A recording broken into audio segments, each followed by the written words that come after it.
So হাদিসের এই অংশে আমরা দেখি রাসূল সাল্লাল্লাহু আলাইহি ইসলাম বলেছেন যে আল্লাহ সুবহানাহু ওয়া তাআলা ফেরেশতাকে পাঠান এই পর্যায়ে ভ্রূণের এই পর্যায়ে যেখানে ফেরেশতা তার মধ্যে রূহকে ফুঁকে দেন। সো তার মধ্যে রূহকে ফুঁকে দেওয়ার এই সময়টা হচ্ছে আমাদের জন্য অত্যন্ত গুরুত্বপূর্ণ যে এখানে একটা ইস্যু চলে আসে যেই সময়টাতে রূহকে ফুঁকে দেওয়া হচ্ছে। সো এখানে ইম্পর্টেন্ট যে সময়টা সেটা হচ্ছে যে এই যে ৩ টা পর্যায়ের কথা বলা হয়েছে নুতফা, আলাকা, মুদগাহ এই সময়টা এটা কি ৪০ দিনের নাকি ১২০ দিনের? সো যদি প্রত্যেকটা পর্যায়ে ৪০ দিনের হয় তাহলে টোটাল সময়টা হচ্ছে ১২০ দিনের। আর এই ৩ টা পর্যায় পার হতে যদি ৪০ দিন যায় তাহলে এই সময়টা হচ্ছে ৪০ দিনের। এই সময়টা এই কারণে ইম্পর্টেন্ট যে ফিকহবিদগণ বলেছেন এই সময়টা যেই রূহ ফুঁকে দেওয়া হচ্ছে, এই সময়টা ইম্পর্টেন্ট কারণ হচ্ছে এই সময়টা নির্ধারণ করা হয় হচ্ছে অ্যাবর্শন শরীয়সম্মত হবে কি হবে না। আমি এখানে অ্যাবর্শন করা জায়েজ কি জায়েজ না, কোন কারণে অ্যাবর্শন জায়েজ হবে, কোন কারণে হবে না, সেই আলোচনার মধ্যে যাচ্ছি না। সেটা আলোচনার আ সঠিক অবস্থান এটা না, এই হাদিসের আলোচনার সাথে সেটা সামঞ্জস্যপূর্ণ না। কিন্তু এই হাদিসের মধ্যে যেই সময়টার কথা বলা হয়েছে, সেই সময়টার পরিপ্রেক্ষিতে আ ফিকহবিদগণ এই সিদ্ধান্তে এসেছেন যে ১২০ দিন হচ্ছে সেই সময়সীমাটা নির্ধারণ করে যেই সময়ে সরই কারণে কাউকে যদি অ্যাবর্শন নেওয়ার সিদ্ধান্ত নিতে হয় তাহলে এই ১২০ দিনটা হচ্ছে সেই সীমা নির্ধারণ করে দেয়। কাউকে সেই সরয়িসম্মত কোনো কারণে যদি অ্যাবর্শনের সিদ্ধান্ত নিতে হয় তাহলে ১২০ দিনের মধ্যে নিতে হবে। ১২০ দিনের পরে অ্যাবর্শনের সিদ্ধান্ত নেওয়ার কোনো সুযোগ নাই। এরপরে শুধু একটা কারণে অ্যাবর্শন নের সিদ্ধান্ত নেওয়া যাবে, সেটা হচ্ছে যদি মায়ের মৃত্যুর সম্ভাবনা ঘটে বা মায়ের স্বাস্থ্যহানির সম্ভাবনা ঘটে যেটা তাকে মৃত্যুর কাছাকাছি নিয়ে যেতে পারে, সে ধরনের সমস্যার সম্মুখীন যদি হতে হয় তখন শুধুমাত্র আম আ বাচ্চার মৃত্যু ঘটানোর মতো আ ঘটনা ঘটানো যেতে পারে। আর কোনো কারণে তখন অ্যাবর্শনের সিদ্ধান্ত নেওয়ার কোনো সুযোগ নাই। সো এ কারণেই হচ্ছে এই ১২০ দিনের যেই সময়কাল অর্থাৎ এই যে রুহের রুহ ফুকার যে এই সময়টা সেটা খুবই গুরুত্বপূর্ণ এবং এই সময়টার কথাই এই হাদিসে বলা হয়েছে। তো একটা জিনিস এখানে ইম্পর্টেন্ট আমরা দেখি সেটা হচ্ছে যে যখনই আ বা বাচ্চার ভ্রূণের সৃষ্টি হচ্ছে সেই সময়টা থেকেই তার মধ্যে জীবনের সঞ্চার হচ্ছে। কিন্তু সেই জীবনের সঞ্চার থেকে শুরু করে রুহ ফুঁকা পর্যন্ত এই সময়টার আলাদা একটা গুরুত্ব রয়েছে যে রুহ ফুঁকার আগের এবং পরের সময়টা। কারণ এই যে রুহ, এই যে সোল ফুঁকা হচ্ছে, এই সোলটার আলাদা একটা গুরুত্ব রয়েছে আল্লাহ সুবহানাহু ওয়া তাআলার কাছে। এই সোলটা কি? এই সোলটাই হচ্ছে আমাদের মানুষ হিসাবে যে সত্তা, মানুষ হিসাবে আল্লাহ সুবহানাহু ওয়া তাআলার কাছে আমাদের যে আলাদা ভূমিকা রয়েছে সেটা আ আ অ্যাপারেন্ট হয়ে যায়। সেটা আরো বেশি মুখ্য ভূমিকা গ্রহণ করে তখন। এবং এই সোল এবং এই যে স্পিরিট, এই যে জীবনের যে স্ফুরণ ঘটে এই সোলের মাধ্যমে, সেটাই হচ্ছে তখন আল্লাহ সুবহানাহু ওয়া তাআলার কাছে প্রাধান্য পায়। সে কারণে আমরা দেখি যে এই সোলের মাধ্যমে যে সোল হচ্ছে আমাদের কাজের যে ধারা সেটা নির্ধারণ করে যে একজন মানুষের হাত, পা, চোখ, কান সবই থাকে। কিন্তু যখন তার মধ্যে এই সোল ফুঁকে দেওয়া হয় তখন থেকে তার কাজের সমস্ত কিছুর জন্য তাকে জবাবদিহির সম্মুখীন হতে হবে এবং এই সোলই সেটাকে নির্ধারণ করে থাকে। এখানে আমরা দেখি যে রাসূল সাল্লাল্লাহু আলাইহি সাল্লাম বলেছেন যে তখন তার কাছে আম আ যে ফেরেশতা চলে আসে, দ্য অ্যাঞ্জেল বলা হয়েছে যে নির্দিষ্ট একজন ফেরেশতার কথা এখানে বলা হয়েছে। সে নির্দিষ্ট ফেরেশতা তার কাজই হচ্ছে সেই যেই বাচ্চা তৈরি হচ্ছে, ভ্রূণ সৃষ্টি হচ্ছে, সেই বাচ্চা টেক কেয়ার করা এবং তার মাঝে সোলটাকে, তার রুহটাকে ফুঁকে দেওয়া। সো সে একটা নির্দিষ্ট একটা গুরুত্বপূর্ণ কাজ তাকে দেওয়া হয়েছে এবং সেই কাজটা সেই ফেরেশতা তিনি করতে থাকেন এখানে।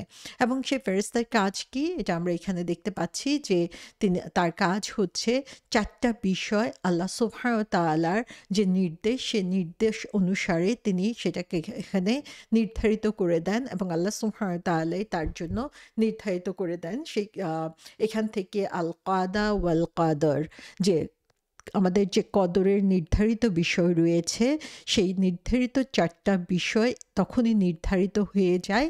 সে ৪টা বিষয় কি, কি? একটা দেখি হচ্ছে তার রিস্ক, যে এই অবস্থাতেই তার জন্য, তার সারা জীবনের জন্য, তার জন্য অ্যালোকেটেড পোরশন কি? তার জন্য কি রয়েছে? এবং সেটা হচ্ছে তার সে কি খাবে, তার জীবনের জন্য কি ধরনের ব্লেসিংস রয়েছে, সেটা ম্যাটেরিয়ালিস্টিক হতে পারে, নন ম্যাটেরিয়ালিস্টিক হতে পারে, সমস্ত কিছুই তার জীবনে সে কি পেতে পারবে, সমস্ত কিছু তখন নির্ধারিত হয়ে যায়। সেকেন্ড যে জিনিসটা সেটা হচ্ছে তার জীবন কাল, তার যে লাইফ স্পান সেটা হচ্ছে তখন নির্ধারিত হয়ে যায়, যে সে দুনিয়াতে কতদিন পর্যন্ত জীবনযাপন করবে, তার মৃত্যু কখন নির্ধারিত হবে সেটাও তখন ঠিক করা হয়ে যায়। থার্ড যে জিনিসটা সেটা হচ্ছে তার আমল, তার অ্যাকশনস, তার যে ডিড। সো সেটা হচ্ছে যে তার সে দুনিয়াতে কী ধরনের কাজ করবে, কী ধরনের কাজ করার সুযোগ পাবে, সেই সমস্ত সেখানে তখন লেখা হয়ে যাচ্ছে। এবং ৪ নাম্বার যেটা সেটা হচ্ছে যে তার জীবনে আউটকাম কী হবে, তার জীবনের ফলাফল কী হবে সেটাও তখন লেখা হয়ে যায়। সেটা হচ্ছে যে তার জীবনটা কি ব্লেসেড হবে কিনা, তার জীবনটা কোন ধরনের কাজ দিয়ে পরিপূর্ণ হবে এবং তার সর্বশেষ ফলাফল কী হবে। সে কি ভালো একটা আউটকাম পাবে, তার মানে কি সে জান্নাতের অধিবাসী হতে পারবে, নাকি খারাপ একটা আউটকাম পাবে, তার মানে জাহান্নামের অধিবাসী হবে, সেটাও তখন নির্ধারিত হয়ে যায়। তাহলে এখানে আমরা দেখি যে তার জীবনের শুরু থেকে শেষ পর্যন্ত সমস্ত কিছু ৪টা মেজর জিনিস তখনই লেখা হয়ে যাচ্ছে যখন সে ভ্রূণ অবস্থায় মায়ের গর্ভে থাকছে। সো এই ৪টা জিনিস আমরা যখন বুঝে ফেলবো এবং এই ৪টা জিনিসের উপরে আমাদের যখন পূর্ণ ইয়াকিন, পূর্ণ বিশ্বাস এবং আস্থা থাকবে, তাহলে তখন দেখব আমাদের আসলে, আমরা যখন দুশ্চিন্তা করি, আমরা যখন কোনো জিনিস নিয়ে অস্থির হয়ে যাই, সে অস্থিরতা আমাদের মধ্যে থাকবে না, কারণ আমরা জানি যে এগুলো পূর্ব নির্ধারিত। এবং তখনই আমাদের মধ্যে যে কদর বা তাকদীরের উপরে যে বিশ্বাস, সে বিশ্বাসটা যখন আমাদের গভীর অবিচল হবে, তখনই দেখা যাবে যে আমরা আমাদের দুনিয়ার জীবনে পরিপূর্ণ যে কন্টেন্ট বা যে সন্তুষ্টির সাথে জীবনযাপন করা, সেটা করা আমাদের পক্ষে সম্ভব হবে। সো এই পরিপ্রেক্ষিতে আসলে ইমানের যে একটা গুরুত্বপূর্ণ অংশ, তাকদীরের উপরে বিশ্বাস, কদরের উপরে বিশ্বাস, ভাগ্যের উপরে পরিপূর্ণ বিশ্বাস, সেই বিশ্বাসটা যদি আমাদের অবিচল হয়, তাহলেই এই জিনিসটা আমরা বুঝতে পারবো। তাহলে স্বাভাবিকভাবেই আমাদের প্রশ্ন আসবে, তাহলে আমার যদি রিজিক নির্ধারিত থাকে, আমার কাজ করার দরকার কি? এগুলো যদি আগে থেকেই সমস্ত কিছু পূর্ব নির্ধারিত হয়, সব কিছু আগেই লেখা থাকে, তাহলে আমি চুপ করে বসে থাকবো না কেন? আমার এত কিছু করার দরকার কি?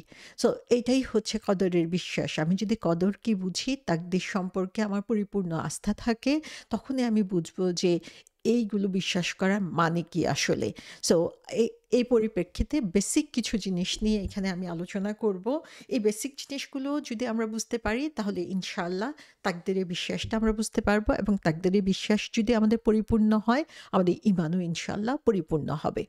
সো প্রথমত যে জিনিসটা আমাদেরকে এখানে বুঝতে হবে সেটা হচ্ছে যে কদরের যে লেভেলস, কদরের ৪টা লেভেল রয়েছে। এই ৪টা জিনিসের উপরে আমাদেরকে পরিপূর্ণ বিশ্বাস রাখতে হবে। ৪টা জিনিস আমাদেরকে ভালো করে জানতে হবে, বুঝতে হবে। ৪টা জিনিসের ৪টা জিনিস হচ্ছে, একটা হচ্ছে আল্লাহর জ্ঞান, আ আল্লাহর যে আমাদের যে আম আম কদর সেটা লিখে রেখেছেন, সেটা আল্লাহর ইচ্ছা এবং আল্লাহর সৃষ্টি।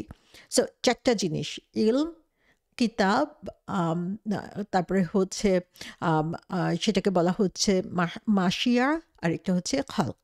সো এখানে আমরা যদি জিনিসটা একটু খুব সংক্ষিপ্তভাবে ব্যাখ্যা করি, তাহলে ফার্স্ট হচ্ছে আল ইলম। আল ইলম যে জিনিসটা, সেটা হচ্ছে যে এটা হচ্ছে সেই বিশ্বাস যে আল্লাহ সুবহানাহু ওয়া তাআলার হচ্ছে পারফেক্ট এবং কমপ্লিট জ্ঞান আছে প্রত্যেকটা বিষয়ের উপরে। বড়, ছোট, মেজর, মাইনর, যে কোনো জিনিস ঘটার আগে সেই সম্পর্কে আল্লাহর পরিপূর্ণ এবং সম্পূর্ণ জ্ঞান রয়েছে। সো এই ব্যাপারটা আমাদেরকে বিশ্বাস করতে হবে যে যে কোনো জিনিস, ছোট বড় প্রত্যেকটা জিনিসের ব্যাপারেই আল্লাহর সম্পূর্ণ জ্ঞান রয়েছে, এবং এই ব্যাপারে কোনো ধরনের খুঁত নেই আল্লাহর জ্ঞানের মধ্যে। এবং আল্লাহর জ্ঞান সেই জিনিসটাকে আহ, আহ, সম্পূর্ণভাবে কভার করে। এটা এনকম্পাসেস এভরিথিং।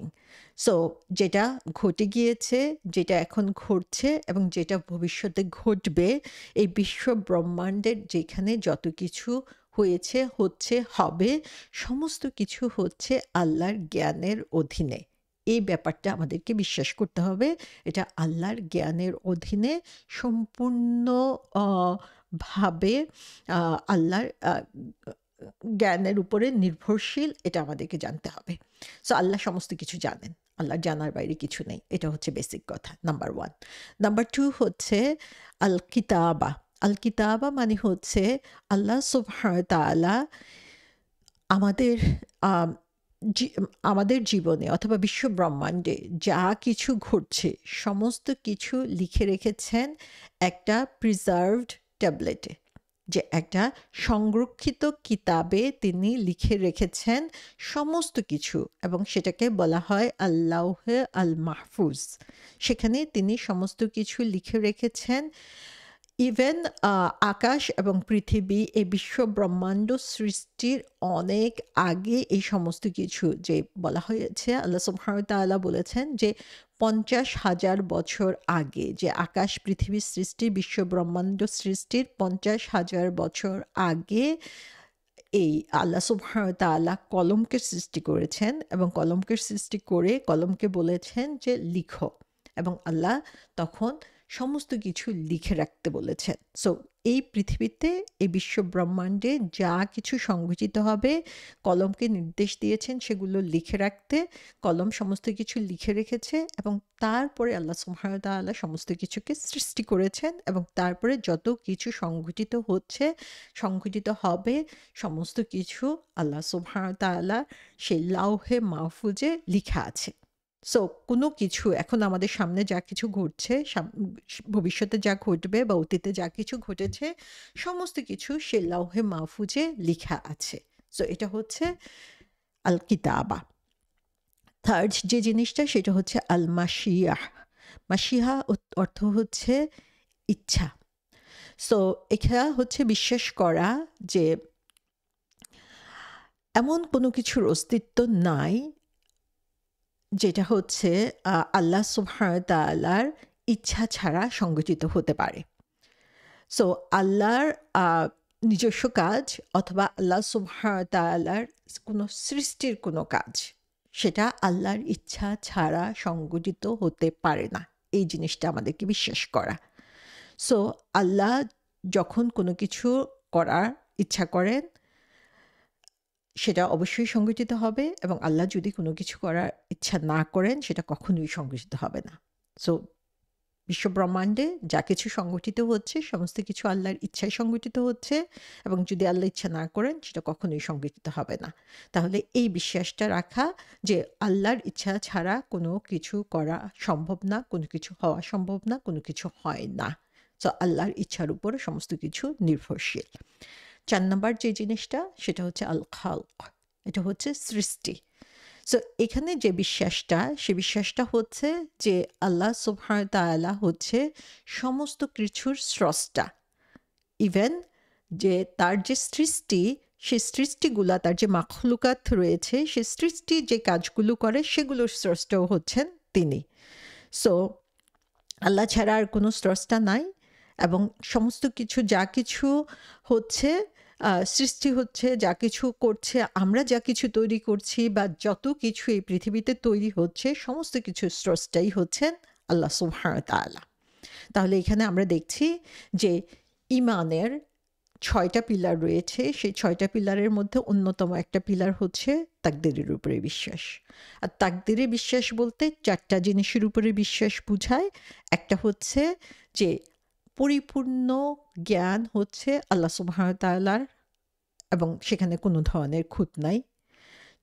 পৃথিবীতে, বিশ্বব্রহ্মাণ্ডে, পৃথিবীর বাইরে, আমাদের জ্ঞানের বাইরে, জ্ঞানের ভিতরে যত কিছু সংগঠিত হচ্ছে সমস্ত কিছু অলরেডি রিটেন লাউহে মাহফুজের মধ্যে। যত কিছু সংঘটিত হয়েছে, হবে, আহ, উম, এখন হচ্ছে কোনো কিছুই আল্লাহর ইচ্ছা ছাড়া হওয়া সম্ভব না। এবং যা কিছুই হয় সমস্ত কিছু স্রষ্টা হচ্ছেন আল্লাহ সুবহানাহু ওয়া তাআলা। তো এই ৪ টা জিনিসের উপরে আমাদেরকে বিশ্বাস করতে হবে এবং প্রত্যেকটা জিনিসের উপরে বিশ্বাস করতে হবে। ৪ টার কোনোটাকেই অবিশ্বাস করার আমাদের কোনো সুযোগ নাই যখন আমরা তাকদীরের উপরে বিশ্বাস করি। তারপরে যে জিনিসটা আমাদেরকে এখানে খেয়াল করতে হবে সেটা হচ্ছে যে ২ ধরনের কদর রয়েছে। একটা হচ্ছে, এটাকে বলা হচ্ছে তাকদির মুবরাম। তাকদির মুবরাম যেটা, সেটা হচ্ছে যে এটা হচ্ছে অ্যাবসোলিউট তাকদির, যে এটা হচ্ছে ফিক্সড। এই তাকদিরটা যেটা, সেটা হচ্ছে কোনোভাবেই কমানো যাবে না, বাড়ানো যাবে না, কোনোভাবেই এটাতে পরিবর্তন আনা যাবে না। এই তাকদিরটা লাউহে মাহফুজের মধ্যে লেখা আছে, যে আল্লাহ সুবহানাহু ওয়া তাআলা যেটাকে আম আ লিখে রেখেছেন এবং এই জিনিসটা কোনোভাবেই কেউই কখনো পরিবর্তন করতে পারবে না। এবং এটা হচ্ছে ফাইনাল, কোনোভাবেই এটাতে চেঞ্জ আনা যাবে না। এবং আল্লাহ সুবহানাহু ওয়া তাআলার জ্ঞানের মধ্যে এটা রয়েছে। আল্লাহ সুবহানাহু ওয়া তাআলা শুধু এটা সম্পর্কে জানেন। এবং এটার আরেকটা নাম যেটা, সেটাকে বলা হয়ে থাকে যে ইরাদা কাউনিয়া কাদারিয়া। সো জাস্ট নামগুলো আমি বলে রাখছি যাতে হচ্ছে পরবর্তীতে আমাদের বুঝতে সুবিধা হয় আমাদের পরবর্তী আলোচনা। তারপরে আরেকটা যেটা তাকদির রয়েছে, এটা তাহলে একটা তাকদির হচ্ছে তাকদির মুবরাম, যেটা হচ্ছে অ্যাবসোলিউট ফিক্সড। এটা লাউহে মাহফুজে লেখা রয়েছে, আল্লাহ সুবহানাহু ওয়া তাআলা এটা সম্পর্কে জানেন। এবং আল্লাহ সুবহানাহু ওয়া তাআলা এটা লিখে রেখেছেন সমস্ত সৃষ্টি করার আগে। এটা কোনোভাবেই চেঞ্জ করা সম্ভব না। আরেকটা তাকদির যেটা, সেটাকে বলা হয় তাকদির মুআল্লাক। এটা হচ্ছে কন্ডিশনাল। সো এটার মানে হচ্ছে যে সার্টেন কন্ডিশনে এটা হচ্ছে কিছু কিছু শর্ত সাপেক্ষে এটা পরিবর্তন করা যায়। এবং এই যে কদরটা, এই কদরটা হচ্ছে ফেরেশতারা লিখে রেখেছেন। ফেরেশতারা লিখেন আল্লাহ সুবহানাহু ওয়া তাআলার নির্দেশে। সো এটা হচ্ছে শর্ত সাপেক্ষ। সো শর্ত সাপেক্ষ মানে হচ্ছে যে এটা হচ্ছে মানুষের কিছু কিছু এফোর্টসের কারণে, মানুষের কিছু কিছু কাজের কারণে হচ্ছে এটা পরিবর্তন হতে পারে। কিছু কাজের যেমন এক্সাম্পল হচ্ছে, মানুষ যখন কনসিস্টেন্টলি দোয়া করতে থাকে, মানুষের দোয়ার কারণে এটা চেঞ্জ হতে পারে। অথবা হচ্ছে মানুষ যখন আত্মীয়তার সম্পর্ক রক্ষা করে, তখন তার মাধ্যমে সেটা চেঞ্জ হতে পারে। সো কোরআনে যেমন বলা হয়েছে যে আল্লাহ সুবহানাহু ওয়া তাআলা, এটা হচ্ছে ১৩ নম্বর সূরায় ৩৯ নম্বর আয়াতে বলা হয়েছে যে আল্লাহ সুবহানাহু ওয়া তাআলা কি করেন, আল্লাহ ইরেজ করে দেন এবং কনফার্ম করেন যেটা তিনি পছন্দ করেন। সো আল্লাহ মুছে দিতে পারেন এবং সেটাকে আবার প্রতিস্থাপনও করতে পারেন। রাসূল সাল্লাল্লাহু আলাইহি সাল্লাম বলেছেন যে কোনো কিছুই হচ্ছে ভাগ্যকে পরিবর্তন করতে পারে না দোয়া ছাড়া। সো দোয়া হচ্ছে আমাদের ভাগ্যকে পরিবর্তন করে দিতে পারে। সো এখানে আমরা দেখি যে এই কন্ডিশনাল যে কদর, শর্ত সাপেক্ষ কদর, সেটা হচ্ছে, সেটার মধ্যে একটা লেভেল আছে যে প্রতি বছর সেই কদরটা চেঞ্জ হতে পারে। যে প্রতি বছর আল্লাহ সুবহানাহু ওয়া তাআলা ফেরেশতাদেরকে জানিয়ে দেন। আমরা জানি যে লাইলাতুল কদরে কি হচ্ছে, যে লাইলাতুল কদরে পরবর্তী বছর আমাদের ভাগ্যে কি নির্ধারিত করা আছে সেটা আল্লাহ সুবহানাহু ওয়া তাআলা ফেরেশতাদেরকে জানিয়ে দেন। এবং সেজন্যই আমরা বলি যে লাইলাতুল কদর হচ্ছে ভাগ্য পরিবর্তনের রাত। যে সেই সময়ে আমরা যদি আল্লাহ সুবহানাহু ওয়া তাআলার কাছে দোয়া করি, আল্লাহ সুবহানাহু ওয়া তাআলার কাছে চাইতে পারি এবং আল্লাহ সুবহানাহু ওয়া তাআলা ইচ্ছা করেন, তাহলে সেই রাতে আমাদের ভাগ্যের কিছুটা পরিবর্তন আনতে পারেন, সেগুলো হচ্ছে সেই কন্ডিশনাল যে ভাগ্য, সেই কন্ডিশনাল ভাগ্যের আন্ডারের মধ্যে আন্ডারে পড়বে।